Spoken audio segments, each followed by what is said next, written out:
말씀은 마가복음 6장 30절부터 44절에 있는 말씀입니다. 제가 34절부터 제가 봉독하도록 하겠습니다. 34절부터 봉독합니다. 예수께서 나오사 큰 무리를 보시고 그 목자 없는 양 같음을 인하여 불쌍히 여기사 이에 여러 가지로 가르치시더라. 때가 저물어가매 제자들이 예수께 나와 여짜오되 이곳은 빈들이요 때도 저물어가니 무리를 보내어 두루 촌과 마을로 가서 무엇을 사 먹게 하옵소서. 대답하여 가라사대 너희가 먹을 것을 주라 하시니 여짜오되 우리가 가서 200데나리온의 떡을 다 먹이리까. 이르시되 너희에게 떡 몇 개가 있느냐 가서 보라 하시니 알아보고 가로되 떡 5개와 물고기 2마리가 있더이다 하거늘 제자들을 명하사 그 모든 사람으로 때를 지어 푸른 잔디 위에 앉게 하시니 때로 혹 100씩 혹 50씩 앉은지라. 예수께서 떡 5개와 물고기 2마리를 가지사 하늘을 우러러 축사하시고 떡을 데워 제자들에게 주어 사람들 앞에 놓게 하시고 또 물고기 2마리도 모든 사람에게 나누어 주심에 다 배불리 먹고 남은 떡 조각과 물고기를 12바구니에 차게 거두었으며 떡을 먹은 남자가 5,000명이었더라. 아멘. 여기까지 제가 봉독했습니다. 이 시간 우리 김기돈 선교사님 나올 때 우리 다 같이 할렐루야로 우리가 화답할 수 있기를 소망합니다. 우리 김기돈 선교사님 나오시겠습니다.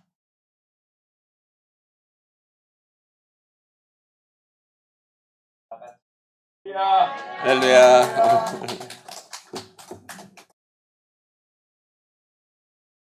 여러분 반갑습니다.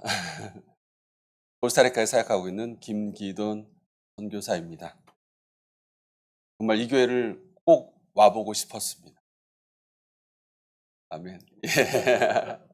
와서 참 감사하다고 고맙다고 인사하고 싶었습니다.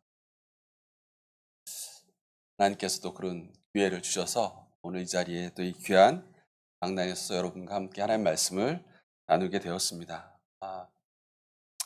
여러분 정말 감사하고 여러분 저를 위해서 기도하고 후원해 주셔서 정말 감사합니다. 잠깐 기도할까요? 사랑의 하나님 감사합니다. 우리를 사랑해 주셔서 귀한 하나님의 교회에 와서 하나님의 귀한 말씀을 나눕니다. 하나님 말씀 가운데 함께해 주시옵소서. 정말 살아계신 하나님의 말씀이오니 말씀이 역사하셔서 우리 가운데 하나님의 뜻이 무엇인지 하나님 우리에게 원하시는 것이 무엇인지를 알게 하시고 깨닫게 하여 주시옵소서. 또 간절히 기도드린 것은 말씀 가운데 위로받게 하시고 말씀 가운데 모든 삶의 문제들이 해결되게 하시고 삶의 정답을 찾게 하시고 또 말씀으로 힘을 얻어서 이 땅 가운데 하나님의 귀한 사람으로 살아갈 수 있도록 도와주시옵소서. 말씀 잘하는 저를 붙잡아 주시고 하나님 말씀을 하나님 백성들에게 전하오니 정말로 하나님 말씀만을 전할 수 있도록 모든 말과 생각과 단어들을 하나님이 주관하여 주시옵소서. 하나님 감사합니다. 여러분을 사랑하시는 우리 주 예수 그리스도의 이름으로 기도드렸습니다. 아멘.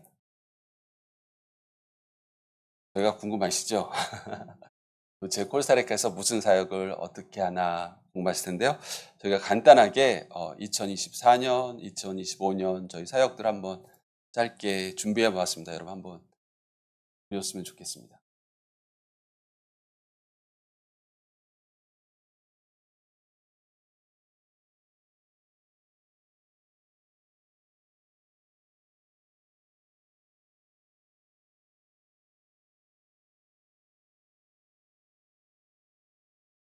소리는 안 나오나요?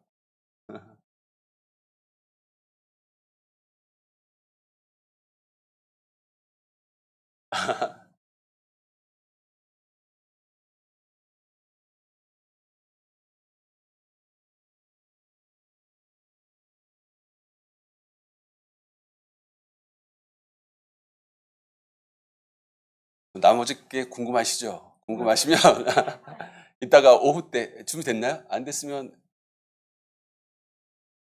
오후 때 볼까요?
Te adoramos, todopoderoso y soberano, grande en misericordia y poder para salvar.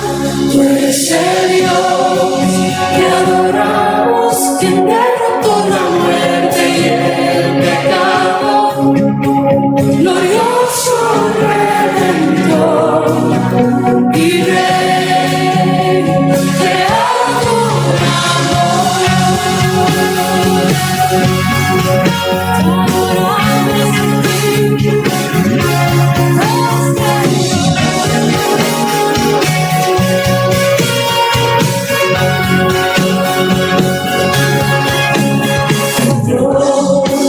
que descendió desde su trono para llevar sobre sus hombros nuestra culpa y transgresión. Jesús, exaltado sobre todo nombre, sobre reina y salvación.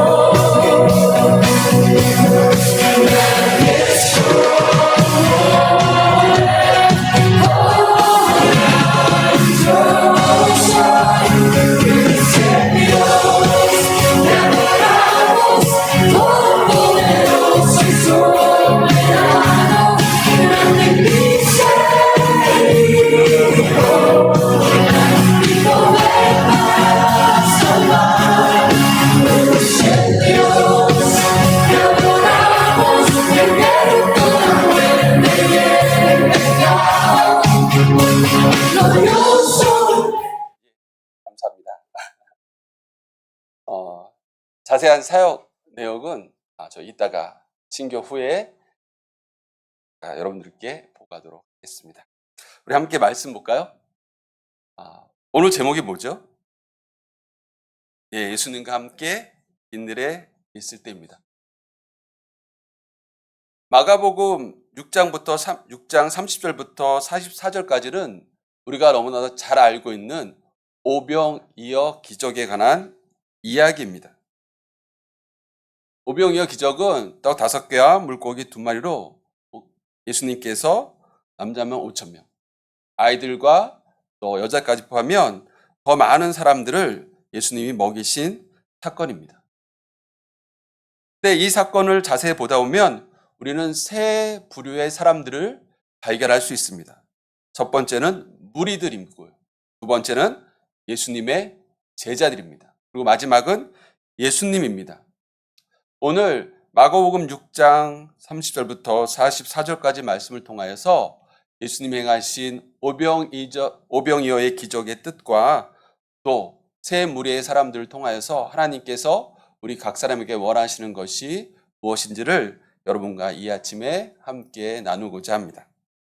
첫 번째는 우리를 불쌍히 여기시는 예수님입니다.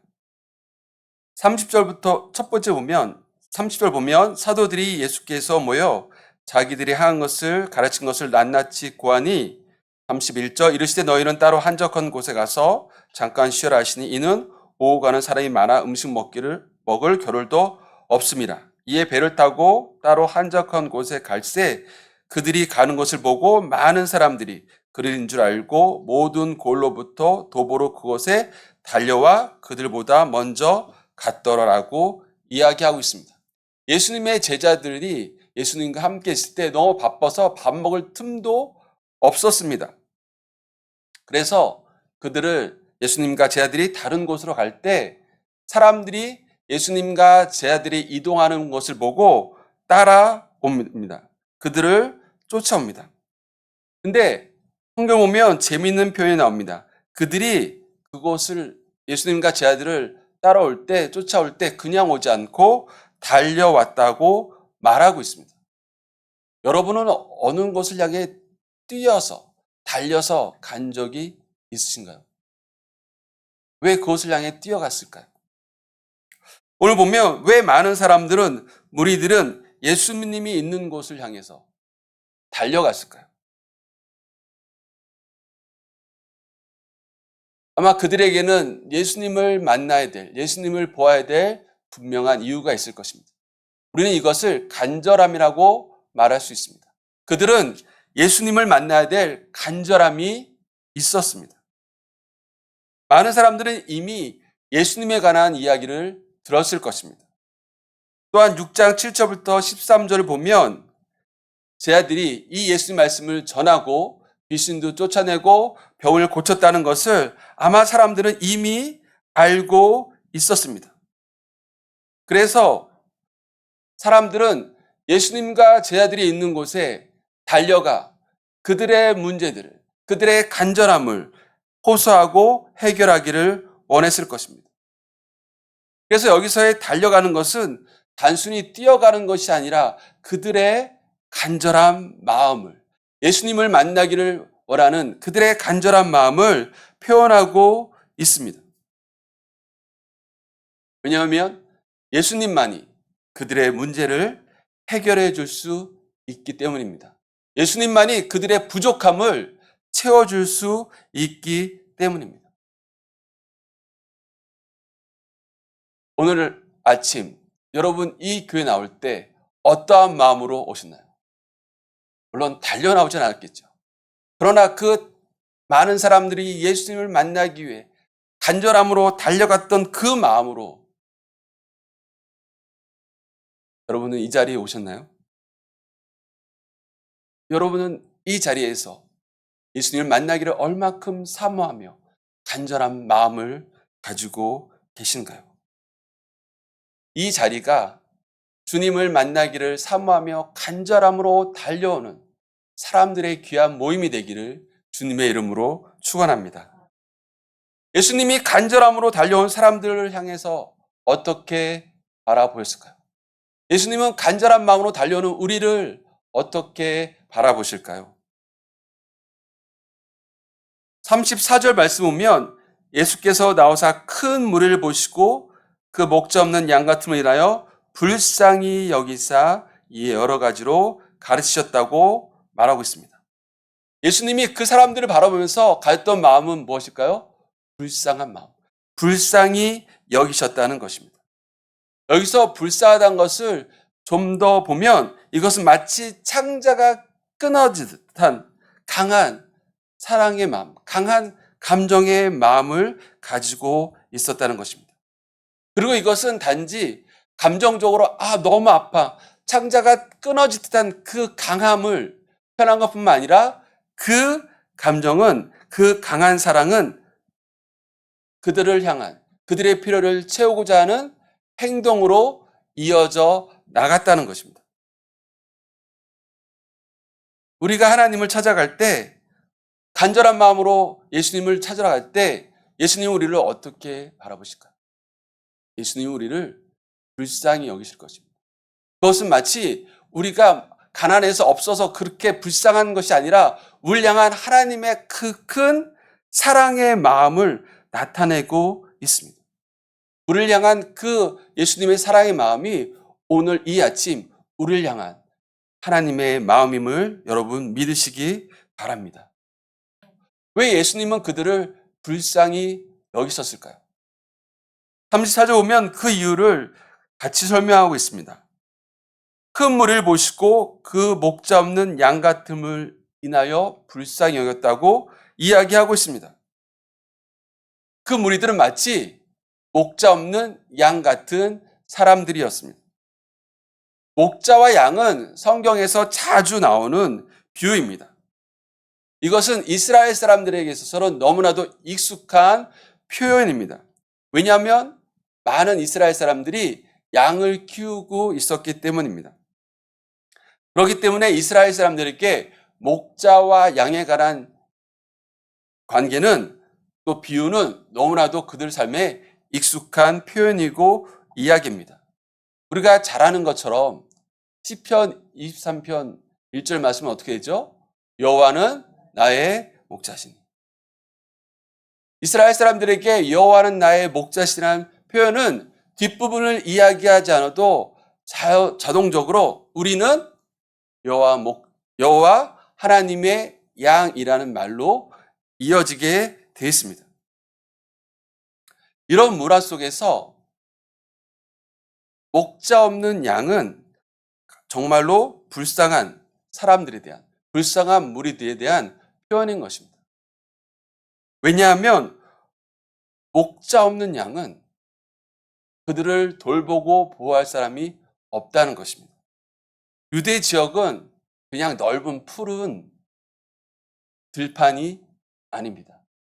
그것은 광야이기 때문에 양들이 먹이를 찾기 위해서 목자들은 양들을 이끌고 이곳으로 저곳으로 이동합니다. 만일 한 양의 무리 가운데 양들에게 목자가 없다면 그 양은 먹을 풀을 찾지 못해서 광야 가운데서 굶어 죽게 될 것입니다. 또한 많은 양들은 목자를 따라 이동하게 됩니다.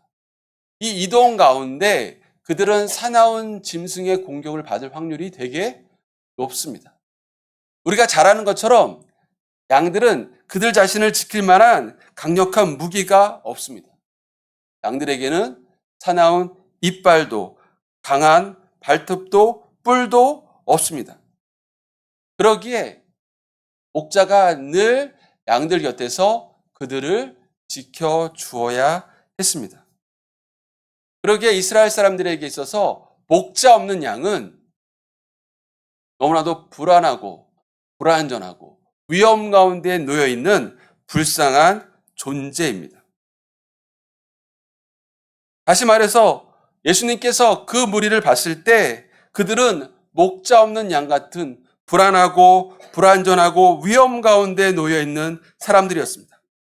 그들을 받아주고 먹여주고 지켜주고 보호해줄 사람이 없다는 것입니다. 그러기에 그들을 불쌍히 여기시고 이어서 바로 예수님께서 여러 가지로 가르치셨다고 말씀하십니다.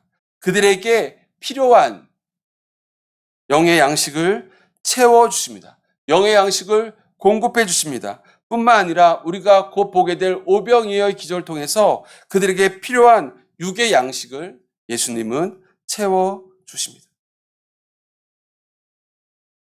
우리가 간절함으로 예수님 앞에 나아갈 때 예수님은 우리를 어떻게 바라보실까요? 우리를 불쌍히 여기시며 우리를 받아주실 것입니다. 뿐만 아니라 우리를 받아줄 뿐만 아니라 우리에게 필요한 것들을 공급해 주십니다. 무엇보다도 예수님께서는 우리에게 가장 필요한 영적 필요인 구원을 채워주십니다. 예수님은 우리에게 구원을 주시기 위해서 어떻게 하셨죠? 그는 십자가에서 죽으심으로 자기 목숨까지 내어주면서 우리의 구원을 이루어 주셨습니다. 그러기에 성경은 우리에게 이렇게 말합니다. 예수님은 우리의 선한 목자라고. 우리를 지키시고 보호하시고 인도하시고 우리의 필요를 채우시고 공급해 주시는 분이 예수님이십니다. 이 아침 간절한 마음으로 예수님께 찾아가고 우리를 불쌍한 마음으로 품으시고 안으시고 우리의 필요를 채워주시는 예수님을 이 자리에서 만나는 저 우리 되기를 주님의 이름으로 축원합니다. 두 번째 볼 것은 예수님을 불쌍히 본, 무리들을 불쌍히 본 예수님뿐만 아니라 이들 가운데 풍요로움을 채우신 예수님인데요. 천국 잔치를 베푸시는 예수님의 모습입니다. 오늘 본문은 우리가 너무나도 잘 아는 것처럼 오병이어의 기적이 있는 본문입니다. 오병이어 기적은 떡 5개와 물고기 2마리로 남자만 5천 명, 더 많은 사람들을 먹이셨던 예수님의 놀라운 기적의 사건입니다. 그런데 이 사건은 그냥 단순히 배고픈 많은 사람들을 예수님께서 떡과 물고기로 배부르게 하셨어라는 사건으로 끝나는 것이 아닙니다. 이 오병이의 사건을 통해서 예수님은 사람들에게 천국 잔치, 천국의 잔치의 모습을, 천국의 기쁨의 모습을 모든 사람들에게 보여주기 원하셨습니다. 예수님은 영적인 말씀으로 그들의 영혼을 채울 뿐만 아니라 육적인 빵과 물고기로 그들을 채우시면서 더 나아가서 그들 가운데 하나님 나라의 풍성함과 기쁨을 맛보게 하셨습니다. 특히 39절 보면 제들에게 명하사 그 모든 사람으로 때를 지어 푸른 잔디 위에 앉게 하시니란 표현이 나옵니다. 여기서 우리가 봤을 때는 그냥 무리를 지어서 푸른 잔디에 앉게 하셨구나라고 생각할 수 있는데요. 이것은 그냥 이 자리에 앉으세요, 앉으세요, 앉으세요 해서 무리를 지어서 그냥 땅바닥에 털썩 주저앉게 했던 말이 아닙니다. 이걸 좀 더 이스라엘 사람들의 표현을 보면 이 사람들이 앉았다는 것은 마치 잔치 자리에 참석한 사람들이 음식을 기다리면서 벽에 기대어 어깨를 기대어 누워있는 것을 표현하고 있습니다. 다시 말해서 이 사람들의 앉아있는 자세는 마치 연회장의 큰 잔치에 참석한 사람들의 모습입니다. 뿐만 아니라 때를 지어 앉은 것은 이들을 잔치 자리에 당신의 자리는 이곳입니다 라고 인도해서 앉혀지는 모습과 비슷한 것입니다. 그리고 이들이 앉아있는 건 어디죠? 푸른 잔디죠. 지금 이 시간 여러분의 상상력을 총동원하여 이 모습을 한번 상상하시기 바랍니다. 해가 지려 푸른 잔디가 있는 언덕 가운데 내가 사랑하는 사람들과 함께 무리지어 있습니다. 마치 큰 잔치에 온 것처럼. 그곳 가운데 주님은 그들에게 떡과 물고기로 풍요로움을 제공하십니다. 석양이시고 앞에는 갈릴리 호수가 있고 잔디가 있고 사랑하는 가족이 있고 아이들이 뛰어놀고 시원한 바람이 부는 은혜의 말씀으로 그들이 영혼이 채울 뿐만 아니라 빵과 물고기로 그들의 육체적인 풍요로움이 채워지는 그 자리, 그 평안함, 그 행복, 그 기쁨의 자리가 바로 오병이어의 사건이 일어난 자리의 모습입니다. 마치 오병이어의 사건을 먹을 것이 없어서 막 난민들이 막 달려와서 먹을 것을 주세요라고 막 다투면서 음식을 가지고 싸우는 그런 모습으로 생각하시면 안 됩니다. 오병이어의 사건 가운데 예수님께서 그들에게 보이신 천국의 평안함과 기쁨과 풍요로움, 행복함이 가득한 자리임을 우리는 기억해야 합니다. 여러분 상상하셨나요?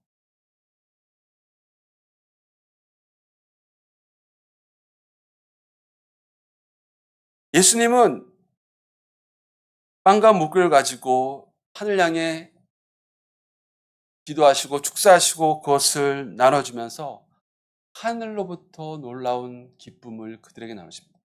요한복음을 보면 이 오병이어의 사건은 유월절이 가까웠을 때 일어난 사건이라고 말하고 있습니다.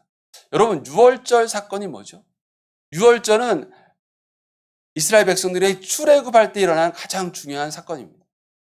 이스라엘 백성들이 애굽에서 나와서 광야 생활을 시작합니다. 그 광야 생활을 시작할 때 그들을 먹였던 것은 무엇일까요?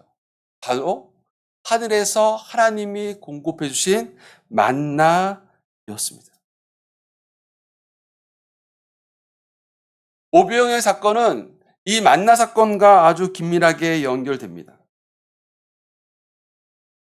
오병이어의 사건을 통해서 또 만나를 통해서 이스라엘 백성들이 하나님 나라를 맛보고 하나님의 공급하심을 맛보았던 것처럼 이 시간 우리가 주님 앞에 나와 예배할 때 우리는 하나님이 우리에게 공급해 주시는 놀라운 하나님의 은혜들을 맛보아야 될 것입니다. 이곳 가운데 말씀이 선포됩니다. 우리가 하나님을 찬양합니다. 기도합니다. 뿐만 아니라 오늘 잠깐 내려갔더니 아주 맛있는 음식들이 준비되어 있더라고요. 우리가 교회에서 단지 이제 먹는 것으로 끝나는 것이 아니라 이 식사를 통해서 정말로 우리는 이곳 가운데서 하나님 나라의 기쁨을 맛보아야 됩니다. 여러분, 그러기 위해선 나와 함께 이 자리에 참여한 사람들을 여러분 사랑하셔야 돼요. 이 자리가, 이 교회가, 그리고 교회에서 드려지는 예배와 찬양뿐만 아니라 그 친교의 식사 자리가 정말 이 자리에 참석한 모든 사람들에게 매주마다 하나님 나라의 기쁨을 만끽하는 자리가 되기를 주님의 이름으로 축원합니다. 마지막으로 제자들을 부르시는 예수님의 모습을 여러분과 함께 보기 원합니다. 오병이어 가족 기적 가운데 보면 예수님께서 제자들을 자꾸만 부르시는 것을 볼 수 있습니다. 그리고 예수님께서 이 제자들을 사용하십니다. 그런데 제자들의 모습을 보면 참 답답합니다.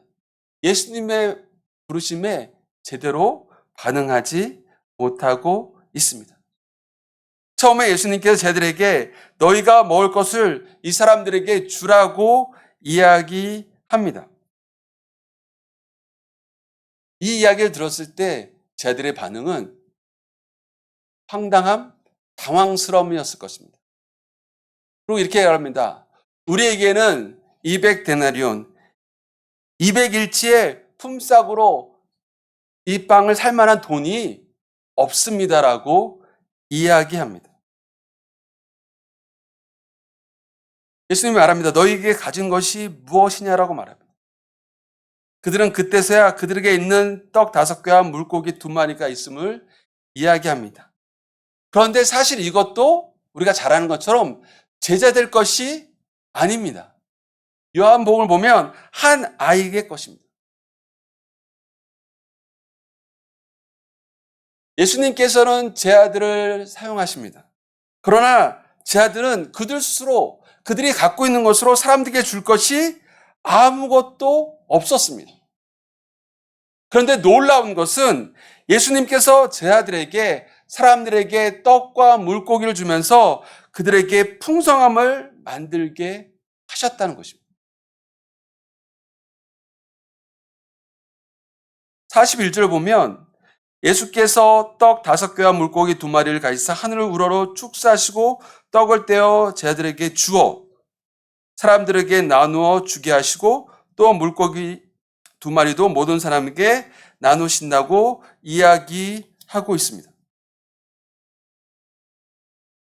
제자들은 떡을 갖고 오지도 않았습니다. 그들은 이 사람들을 먹일 만한 돈도 없었습니다. 이들은 기도하지도 않았습니다. 이들은 떡이 늘어나게 하는 놀라운 기적도 행하지 않았습니다. 제자들이 한 것이 무엇일까요? 단지 그들은 예수의 말씀을 듣고 순종하였을 뿐입니다. 갖다 주라고 했을 때 주었을 뿐입니다. 어쩌면 제자들은 참 무능한 사람들입니다. 방금 말한 것처럼 떡도 없고 돈도 없고 때로는 하나님의 말씀을 잘 이해하지도 못하는 사람들이었습니다. 그런데 놀라운 것은 하나님은 그 무능한 제자들을 사용하여서 하나님의 놀라운 기적을 이루셨다는 것입니다. 예수님은 오늘날도 계속해서 사람들을 사용하여 하나님 나라의 큰 축복을 다른 사람들이 경험하기를 원하십니다. 오늘 첫 부분을 보면 무리들이 나옵니다. 많은 사람들이 나옵니다. 예수님은 무리들이, 많은 사람들이 예수님을 그들의 간절함을 때문에 찾아가 만나기를 원하십니다. 예수님은 자기의 필요에 따라서 자기의 문제를 해결하기 위해서 예수님을 찾아오는 사람들을 내쫓지 않습니다. 그들을 불쌍함으로 받아주십니다. 그러나 그들이 예수님을 만난 후에 계속해서 자기의 필요와 자기의 간절함만을 따라서 예수님을 따라가기를 예수님은 원치 않으십니다. 예수님은 그들을 예수님의 제자로 사용하기를 원하십니다. 그것이 무엇입니까? 그들을 이제는 하나님의 사람으로, 하나님의 도구로, 하나님의 나라를 위해 사용하기를 원하신다는 것입니다. 오늘날도 마찬가지입니다. 하나님은 오늘 이 자리에 있는 우리를 하나님의 제자로, 하나님의 도구로 사용하길 원하십니다. 그때 우리는 이렇게 이야기할 수 있습니다. 하나님, 저는 돈이 없습니다. 어떻게 저에게 200데나리온의 돈이 있을까요? 저는 가진 것이 아무것도 없습니다. 저는 말을 잘 못합니다. 저는 몸이 약합니다. 전 나이가 많습니다. 우린 여러 가지로 이야기할 수 있습니다. 그런데 하나님은 우리에게 그런 것들을 요구하지 않습니다. 하나님이 우리에게 요구하시는 한 가지는 하나님의 말씀에 순종하여 하나님의 일을 하는 것입니다. 여러분, 하나님의 일은 누가 하십니까? 하나님이 하십니다. 하나님이 우리에게 요구하신 것은 순종일 뿐입니다. 2025년 선민교회 표가 뭐죠? 하나님 말씀에 순종하는 교회와 가정이 되십니다. 여러분, 하나님께 순종하는 것입니다. 하나님이 우리에게 원하시는, 예수님이 우리에게 원하시는 것은 오직 순종뿐입니다. 떡 5개와 물고기 2마리를 가지고 5,000명이 넘는 사람들에게 예수님께서 나눠줘라고 말씀했을 때 제 아들의 반응은 어땠을까요? 제 아들은 너무나 잘합니다. 떡 5개와 물고기 2마리로 5,000명이 넘는 사람들을 먹이라는 예수의 말씀을 들었을 때 그들의 반응은 어땠을까요? 때로는 당황스러움, 황당함, 때로는 의심, 두려움, 앞으로 일어날 실패에 대한 두려움과 창피함이 있을 수 있었을 것입니다. 그런데 중요한 것은 뭐죠? 그들이 예수님의 말씀에 순종하여 그 떡을 나눴다는 것입니다. 제 아들의 생각이 아니었습니다. 예수님의 말씀에 순종하여 떡을 나눴습니다. 그때 어떤 일이 일어났을까요? 그때 오병이어의 기적에 놀라운 기적이 일어났던 것입니다. 제 아들의 순종을 통하여서 예수님은 많은 사람들에게 하나님 나라의 기쁨과 풍성함을 맛보게 하셨습니다. 하나님의 일은 누가 한다고요? 하나님이 하십니다. 하나님의 나라는 하나님의 능력으로 확장될 것입니다. 그러나 이 놀라운 일, 예수님의 오병이어의 기적은 예수님이 행하셨습니다. 그러나 예수님은 이 기적을 행하실 때 제자와 같은 무능하고 연약한 사람들을 사용하셨습니다. 왜냐하면 그들이 순종하였기 때문입니다. 오늘날 하나님은 계속해서 살아서 하나님의 일들을 행하십니다. 여러분 믿으십니까? 하나님의 나라는 하나님의 능력에 의해서 계속해서 확장되어 나가고 있습니다. 그때 하나님은 누구를 사용하시나요? 하나님께 순종하는 제자와 같은 사람들을 사용하십니다. 제 아들은 단지 주의 말씀에 따라서 물고기와 떡을 나눠줬을 뿐입니다. 그 일 가운데 하나님은, 예수님은 놀라운 하나님의 나라의 기적들을 베푸셨습니다. 여러분, 선교가 무엇일까요? 전도가 무엇일까요? 하나님의 일을 한다는 것이 무엇일까요? 우리는 간혹 내가 가진 것으로, 내가 가진 무엇으로, 내 힘으로, 내 것으로, 내 능력으로 내가 무언가 하나님의 일을 할 거라고 이야기합니다. 그러나 하나님이 오늘 우리에게 말씀하신 것은 무엇입니까? 하나님의 일은 하나님이야. 단지 우리는 그 받은 것을 가지고 나눌 뿐입니다. 선교가, 전도가 무엇일까요? 내가 먼저 받은 하나님의 은혜, 하나님의 구원, 하나님의 천국의 기쁨을 주님이 나누라고 했기에 가서 나눌 뿐입니다. 그 사람들을 변화시키고 그 사람들을 하나님의 사람으로 만드는 모든 일들은 내 능력이 아니라 하나님의 능력입니다. 그것 가운데 하나님 나라가 이루어지는 것은 제가 무엇을 하는 것이 아니라, 여러분이 무엇을 하는 것이 아니라 하나님이 의 능력으로 행하셨습니다. 하나님이 우리를 하나님의 도구로 사용하실 때 우리는 순종함으로, 감사함으로, 안면함으로 나아가야 될 것입니다. 여러분은 무엇입니까? 무리입니까? 단지 나의 간절함이 있어서, 필요함이 있어서, 내가 해결할 것이 있어서 이 자리에 주님을 만나러 오셨습니까? 그렇다면 좋습니다, 여러분. 주님은 그는 여러분을 환영합니다. 품으십니다. 불사히 여기서 그것들을 채워주실 것입니다. 그러나 주님은 거기서 우리가 머물기를 원치 않으십니다. 이제는 제자가 되어서 주님께 받은 것을 순종함으로 나아가 사람들에게 나눠주기를 원하십니다. 여러분, 우리 모두 주님 안에서 주님의 제자의 삶들을 살아가는 저와 여러분 되기를 주님의 이름으로 축원합니다. 우리 이 시간 함께 찬양했으면 좋겠습니다. 주가 일하시다는 찬양인데요. 이 찬양이 오늘 말씀과 너무나 연결이 잘 돼 있고, 또 하나님이 우리를 사용하시면서 정말 주님의 일들을 이루기를, 하나님 저를 사용하여 주옵소서, 주님이 일하심을 믿고 겸손히 나아가 하여 주시옵소서라는 마음으로 이 찬양 우리 함께 불렀으면 좋겠습니다.